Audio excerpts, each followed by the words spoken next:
The emergency alarm rang through the crystal halls of the Galactic Harmony Council station. Tejo swam quickly through the water-filled corridors, his blue-green skin rippling with worry. As an ambassador from the Nereid homeworld, he had seen many crises before. But nothing like this. The main council chamber buzzed with panic.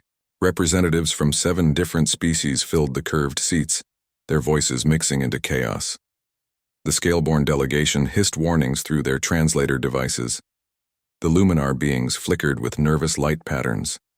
Even the peaceful plant-like Verdani rustled their leaves in distress. "Order, please, order!" Tejo called out as he took his place at the speaker's podium. The chamber slowly quieted. All eyes turned to the large screen behind him, where red dots marked the lost systems.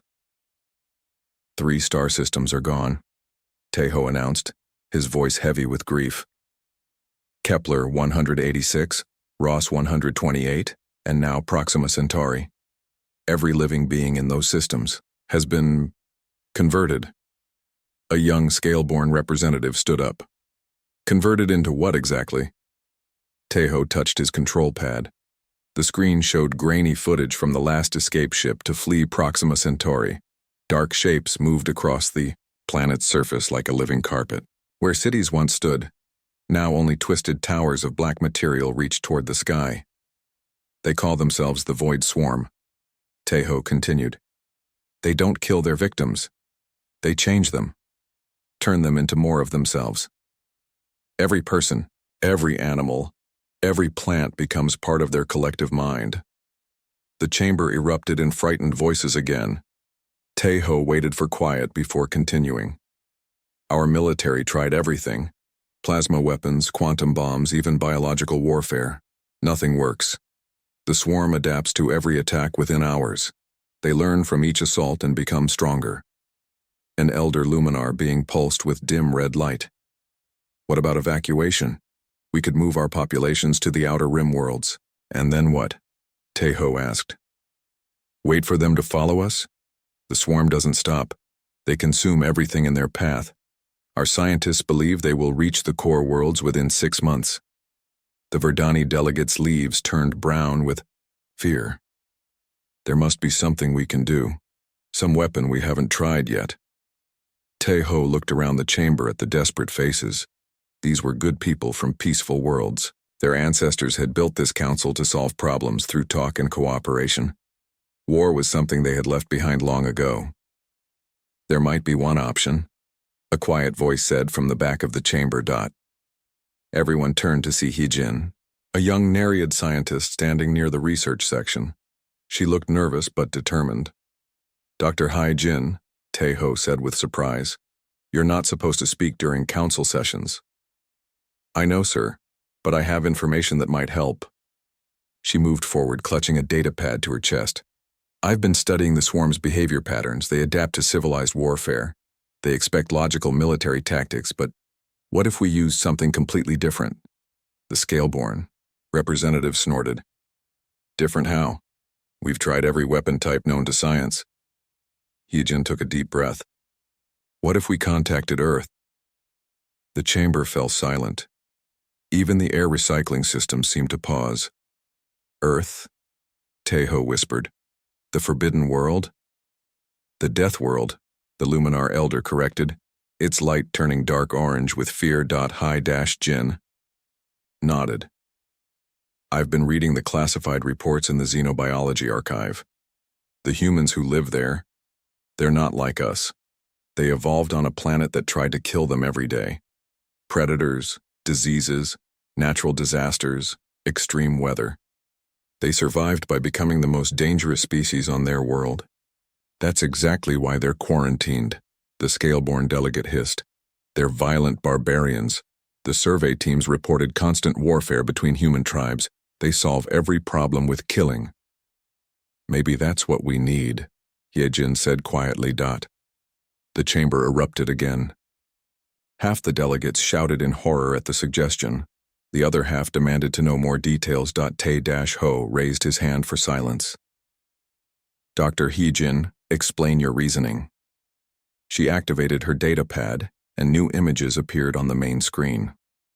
Humans in primitive clothing hunting massive beasts, humans fighting each other with metal weapons, humans building walls and fortresses. Look at their history, she said. Every few decades, they nearly destroy themselves in global wars, but they always survive, they adapt, they overcome. The psychological profiles show they actually become stronger when faced with impossible odds. They're monsters, the Verdani delegate whispered. Yes, Hyejin agreed. But there are monsters. The humans have one trait that no civilized species possesses anymore.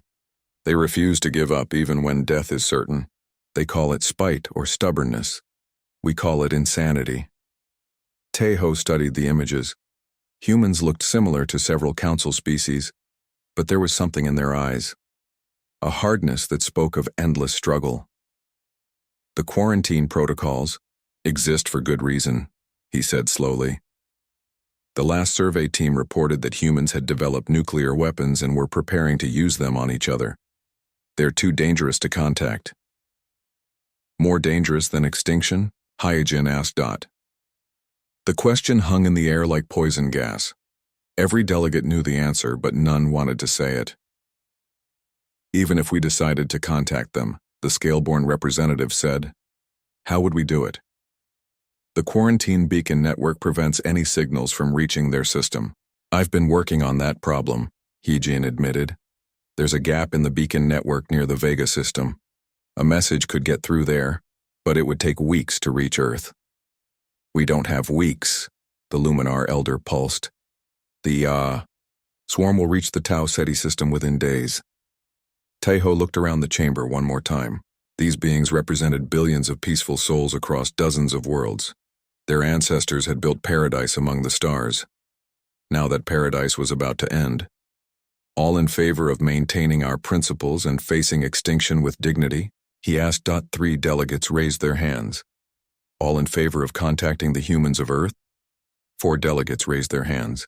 The tie-breaking vote belonged to Taeho as session leader. He thought of his home world. Crystal cities under azure seas. Gardens that sang with bioluminescent beauty. Children who had never seen violence or death.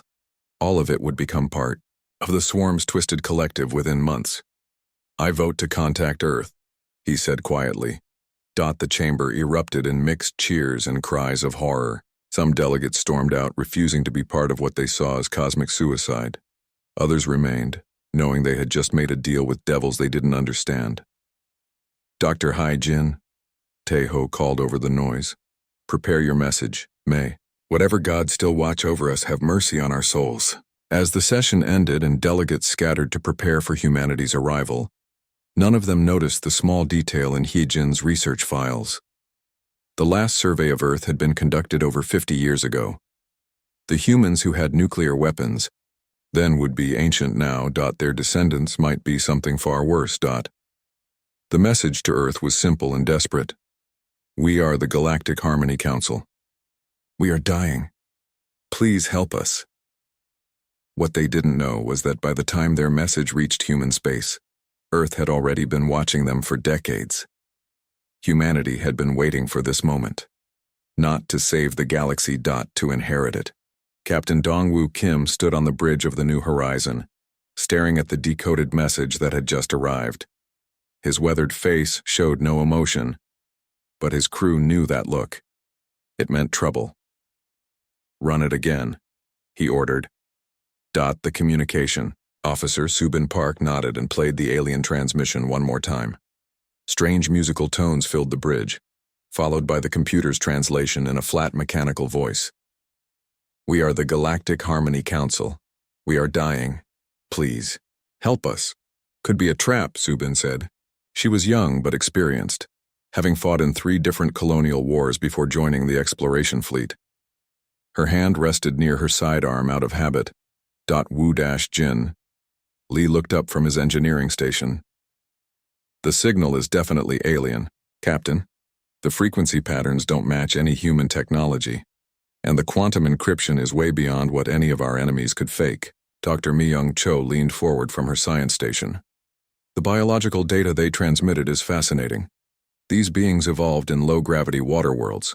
Their bone density is less than half of ours. They probably couldn't survive on Earth even with life support. Dongwu walked to the main display where a star map showed their position near the edge of known space. The New Horizon was a colony ship built to carry 10,000 settlers to new worlds. But the colonial expansion program had been put on hold when Earth's government decided they needed to know more about what was out there first. "What do you think, Doctor?" Dongwu asked Mi-young. "Are they telling the truth?" Mi-young pulled up the translated files on her screen.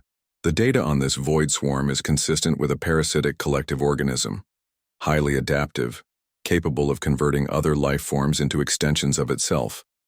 If this is accurate, it represents the most dangerous biological threat I've ever seen. "More dangerous than the Martian plague?" Subin asked. "The Martian plague killed its hosts," Mi-young replied. "This thing keeps them alive and makes them part of itself. Every victim becomes a soldier in its army." Wu Jin whistled softly. "No wonder they're desperate. How do you fight something that turns your own people against you?" Dongwu had fought in enough wars to know the answer to that question. You didn't fight fair, you didn't follow the rules. You did whatever it took to win, no matter how ugly it got. "Send a message to Earth Command," he ordered. "Full encryption. Tell them we've received first contact from an alien civilization requesting military assistance against a hostile species." Subin raised an eyebrow. "Military assistance? They just asked for help. When someone is dying and asks for help, they want you to kill whatever is trying to kill them," Dongwu said. "Trust me on this." The reply from Earth came back within hours, which meant Admiral Chang Ho-yoon had been expecting something like this. The message was short and direct. "Proceed with caution. Gather intelligence. Determine threat level to humanity. Use your judgment regarding assistance. Full fleet support authorized if needed." Dongwu smiled grimly. Chang Ho had been his commanding officer during the Titan Rebellion. The old admiral knew that "use your judgment" meant do whatever you think is necessary. "Plot a course for their coordinates," Dongwu ordered. "Best speed." "Sir," Mi-young said carefully, "shouldn't we be worried about contamination? These aliens could be carrying diseases that could wipe out humanity. And this void swarm could be heading for Earth." "Next," Dongwu replied. "Better to deal with it now while it's their problem instead of ours." The journey to alien space took 3 weeks. During that time, the crew studied every piece of data the aliens had transmitted. The picture that emerged was both fascinating and troubling. The Galactic Harmony Council consisted of 7 species that had somehow achieved perfect peace among themselves. No wars, no conflicts, no violence of any kind for over 1,000 years. They settled disputes through discussion and compromise. "It's like a fairy tale," Subin muttered as she read through the cultural files. "Nobody fights. Nobody argues. Everyone just gets along. Nobody prepares for war either," Wu Jin added, looking at their military specifications. "Look at this. Their defense forces are basically rescue teams with fancy titles. Their weapons are designed to disable, not kill." Mi-young was more interested in the biological data. "These species are all from worlds with very little environmental pressure. No major predators, stable climates, abundant resources. They never had to develop survival instincts like humans did." "What about the void swarm?" Dongwu asked. "Different story entirely. The data suggests they come from outside this galaxy, possibly survivors of a dead universe looking for a new home. They're perfectly adapted for conquest and assimilation." When they finally reached the quarantine beacon that marked the edge of Council space, Dongwu was surprised to receive an immediate hail. The alien who appeared on screen looked exactly like the transmitted biological data had suggested: blue-green skin, large dark eyes, and gill slits along the neck. But there was something else in those eyes that the data hadn't captured. Fear. "I am Ambassador Taeho of the Nereid people," the alien said through the translation system. "Are you the humans who received our distress call?" "Captain Dongwu Kim, United Earth Colonial Fleet," Dongwu replied. "We got your message." Taeho's relief was obvious even across species barriers. "Thank the depths. We weren't sure if humans still existed. Our records are very old." "We exist," Dongwu said simply. "Tell me about this swarm." For the next hour, Taeho explained the situation. 3 star systems converted. Billions of sentient beings transformed into swarm drones. Military forces completely ineffective. Evacuation plans failing as the swarm spread faster than anyone could run. We estimate 6 months before they reach our core worlds. Taeho finished. We've tried everything we know how to try. Dongwu exchanged glances with his crew. Subin looked eager for a fight. Wu Jin was already calculating ship modifications. Mi Young was taking notes on everything. We'll help, Dongwu said finally. Tai-Ho quote, S eyes went wide with hope. Truly? You'll send ships, weapons, scientists? We'll send what you need, Dongwu replied. But understand something, Ambassador. We're not like you. Humans don't do anything halfway. When we fight to win. That might mean doing things that seem wrong to peaceful people like yourself. Something flickered in Taeho's expression. What kind of things? Dongwu looked directly into the alien's large dark eyes. Whatever it takes. After the transmission ended, Subin turned to the captain. Sir, are you sure about this? These aliens seem nice, but they have no idea what they're asking for. They're asking for help against something that wants to turn them into zombies, Dongwu said. I'd want help too. But do they want our kind of help? Mi Young asked quietly. Dong-Wu walked to the forward viewport, where alien stars sparkled in unfamiliar patterns. Somewhere out there, an enemy was consuming entire worlds. The peaceful aliens who had built paradise among the stars were about to learn why humans had survived on a planet that tried to kill them every day. They asked for help, he said. We're going to give it to them. He didn't mention that humanity's definition of help might be very different from what the aliens expected. When humans helped someone, they didn't just solve the immediate problem. They made sure it never happened again, no matter what it cost.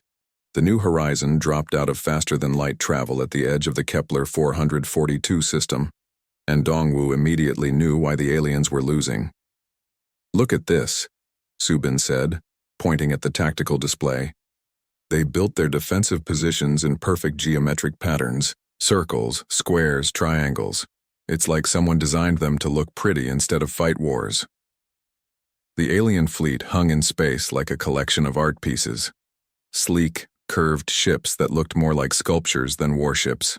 Their formation was symmetrical and balanced, following some aesthetic principle that had nothing to do with military strategy. Incoming transmission, Wu Jin announced. The hologram that appeared showed 3 aliens standing together. Taeho was there, along with a tall reptilian being and something that looked like a walking tree made of crystal. Captain Kim, Taeho said, welcome to our last line of defense. This is General Keth of the Scaleborn Defense Force and Strategist Loomis of the Luminar Fleet. Dongwu nodded politely, but his eyes were studying the tactical readouts behind them. What's your current situation? General Keth stepped forward, his scales shifting color as he spoke. The swarm vanguard will reach this system in approximately 72 hours. We have assembled our finest ships and our bravest warriors. We are prepared to make our final stand. Final stand, Subin muttered off-screen. They're already planning to lose. Mi Young had been studying the biological samples that the aliens had transmitted. Captain, I need to share my analysis with their scientists immediately. I know why their weapons aren't working. Go ahead, Doctor. Mi Young activated her own transmitter. The Void Swarm's cellular structure adapts through quantum entanglement. Every time you use a weapon type, the entire collective instantly develops immunity. But there's something interesting. Their adaptation algorithms assume logical, predictable attack patterns. Strategist Loomis pulsed with curious light patterns. What do you mean by predictable? You attack military targets first, then infrastructure, then population centers. You use minimum necessary force. You try to minimize civilian casualties. You follow the rules of civilized warfare. Of course we do, General Keth said, sounding confused. Why would we do otherwise? Dongwu and Subin exchanged a look that the aliens couldn't interpret. Doctor, show them the human military history files, Dongwu ordered. Young hesitated. Sir, are you sure? Some of those records are disturbing. Show them. The hologram display changed to show scenes from human conflicts, ancient battles with swords and spears, medieval sieges where entire cities burned, modern wars with chemical weapons and nuclear bombs. The aliens watched in horrified silence. This is how humans fight, Taeho whispered. This is how we survive, Dongwu corrected. We don't fight fair. We don't follow rules. We use every advantage we can find, and we fight until one side is completely destroyed. General Keth's scales turned pale green. But the civilian casualties, the environmental damage, how can you call this victory? Because we're alive and our enemies are dead, Subin said bluntly. Strategist Loomis flickered with distressed patterns. Surely you don't propose using such barbaric methods against the swarm? I propose using methods that work, Dongwu replied. Dr. Mi Young, what do you need to create weapons that the swarm can't adapt to? Mi Young pulled up her research data. Unpredictable attack vectors. Weapons that don't make sense from a tactical standpoint. Psychological warfare that targets their collective consciousness. Environmental weapons that damage the battlefield itself. Environmental weapons? Taeho asked in horror. You mean poisoning entire worlds? If that's what it takes, Dongwu said simply. The alien commanders looked at each other with growing alarm. They were beginning to realize that asking humanity for help might have been a mistake. Perhaps we should discuss this further, General Keth said carefully. There may be more civilized alternatives. The swarm will be here in 3 days. Subin interrupted.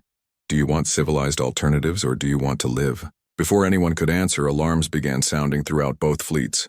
The sensor displays lit up with new contacts. Swarm scout ships, Wu Jin announced. 12 contacts, approaching fast. How did they get here so quickly? General Keth demanded.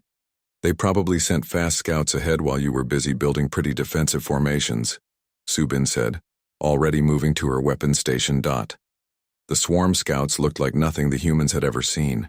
Organic ships that pulsed with dark energy, constantly shifting shape as they moved. They didn't follow normal physics. They didn't use recognizable propulsion systems. Alien fleet is engaging, Wu Jin reported. On the display, the council ships opened fire with beams of pure energy. Beautiful, precise shots that lit up space like fireworks. The swarm scouts absorbed the energy and grew larger. Their weapons are feeding it, Mi Young said with sudden understanding. The swarm doesn't just adapt to attacks, it uses them for fuel. All council ships, cease fire.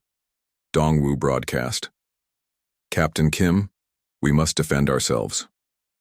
General Keth protested. You're making them stronger, Subin shouted back. But it was too late. The swarm scouts had absorbed enough energy to begin multiplying. Where 12 ships had been, now there were 24, then 48. This is why you're losing, Dongwu said grimly. Subin, prepare the mining charges. Mining charges? Taeho asked in confusion. Industrial explosives, Subin explained. Loading specialized warheads into the torpedo tubes. Dirty, inefficient, completely illogical for space combat. That's insane, General Keth protested. Those weapons will barely scratch their armor. They're not designed to scratch armor, Mi Young said, watching her sensors. They're designed to scatter radioactive debris in unpredictable patterns. The New Horizon launched a spread of mining charges into the middle of the swarm formation. The explosions were ugly, uneven, spraying contaminated metal fragments in every direction. The swarm scouts tried to adapt, but there was nothing to adapt to. It was just random destruction. 6 scouts were destroyed immediately. The others tried to flee, but Subin was already launching the second wave. Electromagnetic pulse warheads designed for disabling mining equipment. Corrosive chemical payloads meant for breaking up asteroids. Even old-fashioned kinetic projectiles moving at high velocity. It's working, Mi Young announced with excitement. The swarm can't process random, illogical attacks. Their adaptation protocols are failing. Within minutes, all the scouts were destroyed. The alien fleet watched in stunned silence. How did you know that would work? Strategist Loomis asked. Because we've been fighting things that want to kill us for our entire history, Dongwu replied. We learned to be more dangerous than anything else out there. General Keth's scales had turned almost white with shock. But those weapons, they've contaminated this entire section of space. It will take centuries to clean up the radiation. Better than being turned into swarm drones, Subin pointed out. Tai-Ho was staring at the tactical display, where clouds of radioactive debris drifted through space. This is your solution? To poison everything? This is just the beginning, Dongwu said. The main swarm fleet will be here in 3 days. If you want to survive, you'll let us handle this our way. And if we refuse? General Keth asked. Dong-Wu looked at the alien commanders with the same expression he had worn during the siege of Titan. Cold, practical, and completely without mercy. Then you'll die with your principles intact, he said. Your choice. The aliens realized they were trapped between two kinds of monsters. The swarm that wanted to assimilate them and the humans who wanted to save them by destroying everything in sight. Tai-Ho spoke for all of them when he asked, What do you need from us? Stay out of our way, Subin said. And try not to watch too closely. You probably won't like what happens next. As the human ship began preparations for the coming battle, the aliens withdrew to safe distance. They were about to learn that sometimes salvation came in forms that civilized beings could barely comprehend. The swarm had never faced an enemy that preferred mutual destruction to defeat. They were about to discover why humans had earned the title of Deathworlders. 3 weeks after the first swarm defeat, the news had spread across the galaxy. The impossible had happened. Someone had found a way to hurt the Void Swarm. Admiral Chang Ho-Yoon stood on the bridge of his flagship, the Iron Will, watching the Council space stations grow larger on the main screen. Behind him, a fleet of 50 human warships waited in formation. These weren't exploration vessels like the New Horizon. These were purpose-built killing machines, designed during humanity's bloodiest conflicts. Sir, his communications officer, reported, We're receiving multiple hails from Council representatives. They seem concerned about our fleet size. Chang Ho smiled coldly. He had been fighting wars since before most of these aliens were born. During the Martian independence war, he had earned the nickname the Butcher of Europa for his tactics during the Ice Mine rebellions. Tell them we're here to provide additional assistance, he said. Open a channel to Captain Kim. Dongwu appeared on screen looking tired but satisfied. Admiral, good to see you. Captain, I've brought some friends. How's the situation? Complicated. We've won 3 battles against Swarm advance forces, but they're adapting faster than expected, and the aliens are getting nervous about our methods. Chang Ho nodded. He had read the battle reports, radioactive weapons, biological warfare, deliberate destruction of entire star systems to deny them to the enemy, the kind of tactics that worked but left scars that lasted forever. Any complaints from the Council? Some. Ambassador Tae-Ho filed a formal protest about our use of viral weapons in the Ross 128 system. Apparently we made it uninhabitable for the next 1,000 years. Better uninhabitable than assimilated, Chang Ho said. I'm bringing some specialists who might help with the adaptation problem. The specialists Chang Ho had brought were unlike anything the aliens had ever seen. Jin Ho Nam was a psychological warfare expert who had broken 3 different colonial rebellions using nothing but carefully crafted propaganda. Colonel H. Han was a bioweapons designer whose creations had ended the Titan siege in 4 hours. When they met with the Council representatives, the cultural clash was immediate. These new weapons you propose, General Keth said, his scales flickering with distress. They target the swarm's collective consciousness directly? Jin Ho nodded calmly. We broadcast human historical records directly into their neural network. Wars, genocides, survival against impossible odds. The psychological impact should cause system-wide breakdowns. You want to torture them with information? Taeho asked in horror. We want to break their will to fight, Jinho replied. It's more efficient than destroying each ship individually. HFY was explaining her biological weapons to Dr. Mi Young and several alien scientists. The aliens looked increasingly sick as she described her creations. The beauty of this approach, HFY said, pulling up molecular diagrams, is that it doesn't kill the swarm drones. It just disconnects them from the collective.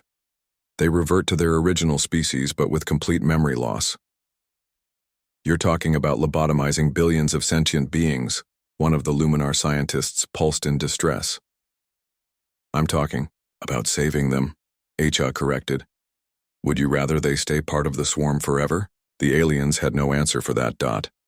But the real shock came when Wu Jin presented his latest idea to the Joint Command Staff.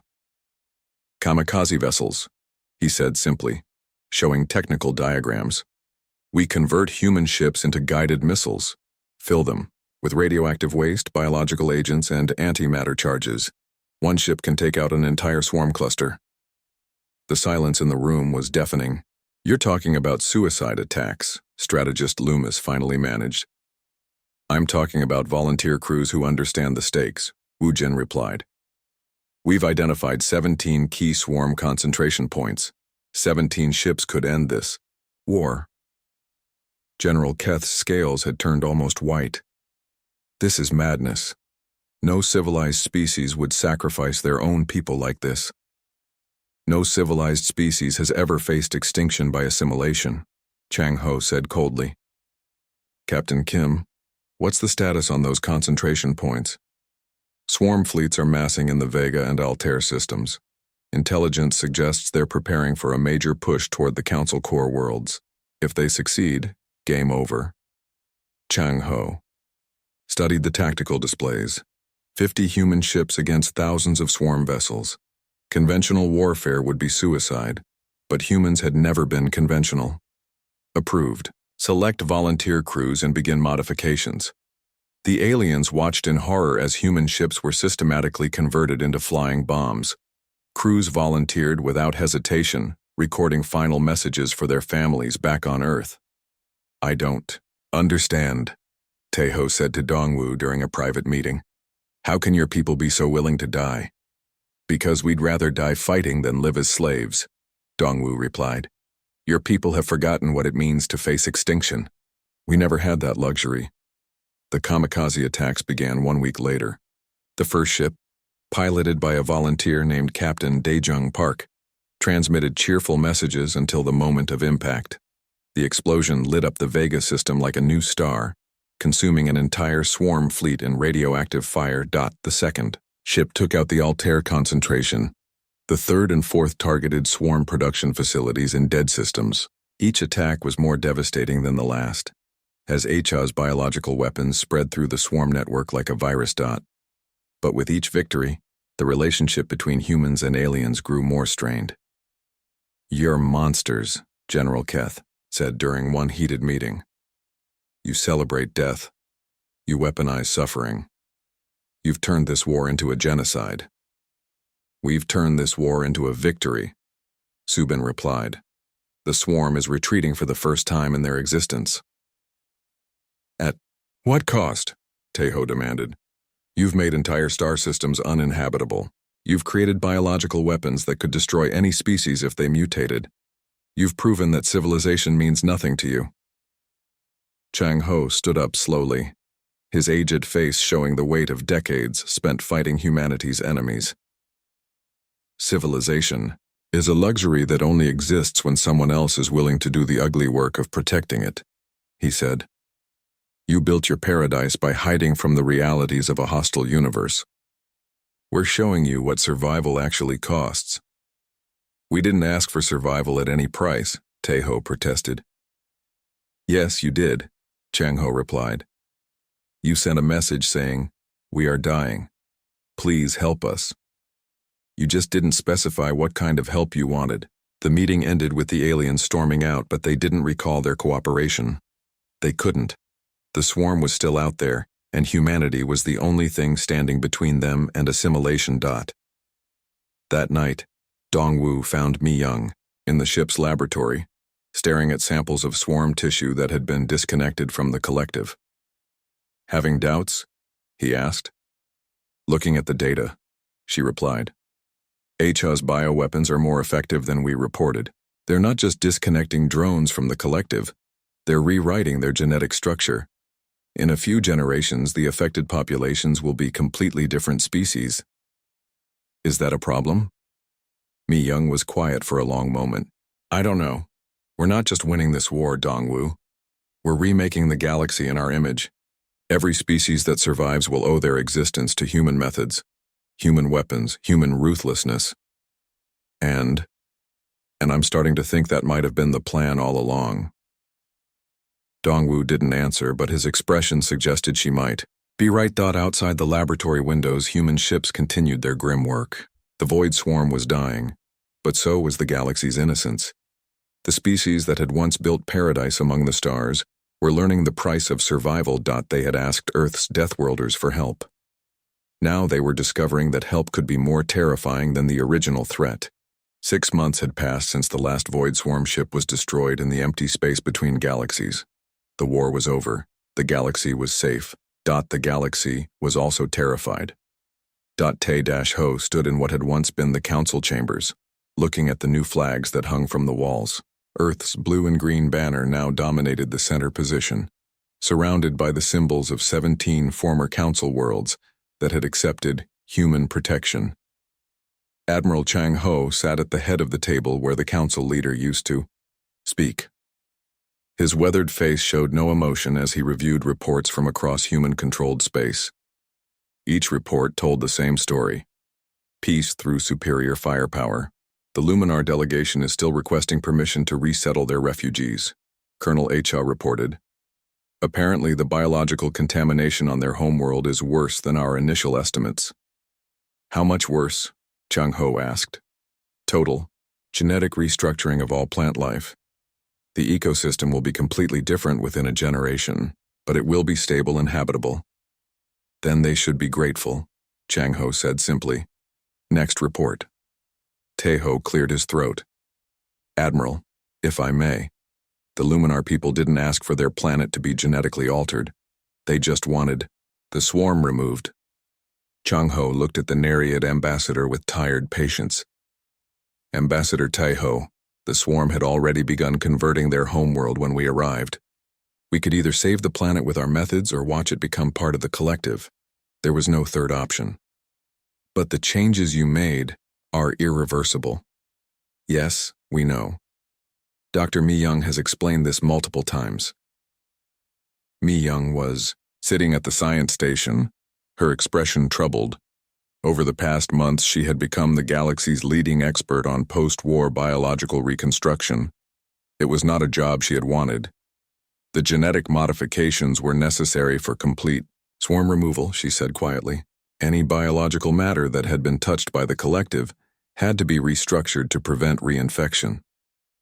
"Restructured into what?" Tae-Ho asked. "Into forms that can resist future assimilation attempts," HFY answered. "Each modified ecosystem is now essentially immune to collective-type organisms." What HFY didn't mention was that the modifications also made each world dependent on human-supplied genetic stabilizers. Without regular treatments, the new ecosystems would collapse within decades. The Scaleborn have been asking about their defense forces. General Keth's replacement, a younger reptilian named Voss, said hesitantly. "When will they be allowed to maintain their own military again?" Jin Honam looked up from his psychological profiles. "When they can demonstrate that they understand the realities of galactic survival. Current estimates suggest another generation of education should be sufficient." "A generation?" Voss's scales flickered with suppressed anger. "You're talking about raising our children to think like humans." "I'm talking about raising them to think like survivors," Jinho replied. "The old ways of thinking nearly got everyone assimilated. Would you prefer we bring back the swarm to test your military theories?" The threat was subtle but unmistakable. Everyone in the room knew that humans still possessed samples of swarm genetic material. In the wrong hands, those samples could Be-weaponized. Dong-Wu entered the chamber as the meeting was ending. His ship had just returned from the Outer Rim, where human survey teams were mapping the former swarm territories. "Report, Captain," Chang Ho ordered. 17 dead systems confirmed clean. No trace of collective organisms. We did find something interesting, though. He activated a hologram showing strange structures floating in space. These appear to be swarm archives, genetic libraries containing the patterns of every species they ever assimilated. Can they be used to restore the lost populations? Tae-ho asked with sudden hope. Theoretically, Mi-young said, but the restored beings would have no memories of their original lives. They would essentially be clones with swarm-influenced genetics. Still better than extinction, Tae-ho argued. Chang-ho was studying the archive data with interest. Dr. Mi-young, could these archives be modified? Enhanced? Mi-young looked uncomfortable with the question. Enhanced how? Better resistance to collective organisms, improved survival traits, reduced aggressive tendencies. The implications hit everyone in the room at the same time. The humans weren't just talking about restoring lost species, they were talking about improving them. You want to rebuild the galaxy's population according to human specifications, Tae-ho said with growing horror. We want to make sure this never happens again, Chang-ho replied. The species that survived the swarm did so because they asked humans for help. The species that didn't survive were too proud to admit they needed saving. Which group would you rather join? Before anyone could answer, alarms began sounding throughout the station. Jin-ho was receiving urgent transmissions from his intelligence network. "Admiral," he reported, "we have a problem. The Verdani Confederation has been meeting in secret. They're planning some kind of resistance movement." Chang-ho sighed. "How many ships do they have?" "None, but they've been contacting species outside former council space, trying to build an alliance against human expansion." "Are they now?" Chang-ho's voice carried a dangerous undertone that made everyone in the room nervous. Su-bin had been monitoring communication channels from her station. "Sir, I'm detecting massive energy buildups in the Kepler 452 system. Long-range sensors show Verdani ships massing near their home world." Chang-ho stood up slowly. "Tae-ho, I want you to send a message to the Verdani leadership. Tell them they have 24 hours to surrender their fleet and accept human protection. After that what?" Tae-ho asked, though he was afraid he already knew. "After that, they join the extinct species in our archives." The threat hung in the air like poison. Everyone in the room understood that Chang-ho wasn't bluffing. Humanity had developed weapons that could sterilize entire star systems in hours. The same tools that had defeated the swarm could be turned against anyone else who refused to cooperate. "This isn't protection," Voss said quietly. "This is conquest." "This is survival," Chang-ho corrected. "The galaxy is a dangerous place. The swarm proved that. Who knows what other threats are out there waiting for their chance to destroy everything we've built." "So you'll destroy it first?" Tae-ho asked. "I'll make sure it survives, no matter what the cost." Mi-young finally spoke up. "Admiral, there's something you should know about the swarm archives." "What is it, Doctor?" "The genetic patterns include references to their origin point. The swarm didn't just evolve naturally. They were created, designed as a weapon by a species that called themselves the Final Arbiters." The room fell silent. "According to the data," Mi-young continued, "the Final Arbiters believed that only species capable of unlimited violence could survive in a hostile universe. They created the swarm to test other civilizations. Those that couldn't defend themselves were considered unworthy of existence." Chang-ho absorbed this information without visible reaction. "Are the Final Arbiters still active?" "Unknown. The records are millions of years old. But Admiral, the swarm was just the first test. The archives contain blueprints for 12 other weapons, each designed to target different types of civilizations." "What kind of weapons?" Jin-ho asked. "Psychological viruses that drive entire species insane, nanomachines that convert matter into dark energy, reality-warping entities that exist outside normal space-time. The final arbiters were very thorough. Tae-ho stared at the human commanders in growing understanding. You knew this wasn't over. We suspected, Chang-ho admitted. The swarm was too perfect, too specifically designed for assimilation. Someone created them for a purpose. So all of this, the conquest, the genetic modifications, the forced protection, it's preparation for whatever comes next? It's insurance, Chang-ho said. When the next test arrives, the galaxy will be ready. Every species under human protection will have the tools and knowledge needed to survive. And if they refuse your protection? Chang-ho's expression didn't change. Then they won't be here to face the next test. As the meeting ended and the various representatives returned to their quarters, Dong-woo found himself alone with Mi-young in the observation deck. Do you think we're the villains in this story? She asked. Dong-woo looked out at the stars where human patrol ships maintained their vigilant watch. I think we're the only ones willing to do what's necessary. Even if that makes us no better than the threats we're fighting? If being better means letting everyone die, then yes. Mi-young was quiet for a long moment. The final arbiters thought the same thing, that only the strong deserved to survive. Maybe they were right, Dong-woo said. Maybe the universe really is that harsh. Or maybe they made it that harsh by believing it had to be. Outside the observation deck windows, alien children played in the station's artificial parks. They were learning human languages, human customs, human ways of thinking about conflict and survival. In a generation, they would be more human than alien. The galaxy was safe. The galaxy was unified under human protection. The galaxy was preparing for horrors that might never come. Whether that was salvation or damnation would depend on who was writing the history books. The final arbiters had asked the same question millions of years ago.